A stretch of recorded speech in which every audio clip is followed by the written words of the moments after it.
sisters, here is a story of great men. To be a great man, every man has got a painful story. If you try to follow in the Bible tells us clear. When you try to check the stories, I will use only the stories in the Bible so that you may know that in this world you are never a mistake. If you see Daniel, the kind of life that he lived, Daniel lived a life, a painful story, but he was prayerful. I'm here to tell you that your enemies will use what you like most to betray you. Daniel was a prayerful man, and his enemies knew him as a prayerful person, and that is what he liked most. And they searched many ways to betray Daniel, but there was no way. You know, when God is on your side, you make everything possible, even though there is impossibility.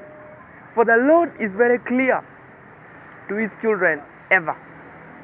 Daniel was betrayed in a way that even though he was trying to dodge, there was no way he could dodge. That's the same way that the temptation will come to you. Even though you behave like what, temptation will still come in a way that you need to accept. Daniel was tempted. They brought up a rule. For him, he was a prayerful person, but those people were not prayerful. So they brought a rule so that he could disobey his God. But because he knew what his God was, he could not disobey his God.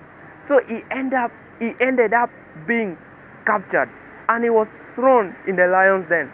But I am telling you, even though you are suffering now, the Lord is ever not early, not even late. He comes at the right time, for he is there for you. Daniel was suffering. He cried to the Lord. He was thrown in the lion's den, but he was saved by the Lord because of the spirit he was having. He cried ever and ever. I'm telling you, my brothers and sisters, just cry to the Lord, for he will be there for you every time, every day, every night. Pray like you're not praying, because he will be there for you. He will come at the right time that you cannot expect him. As Daniel was helped by God, he couldn't expect any help by the time he was in the lion's den. Nice time, nice day. But remember, prayers is the key.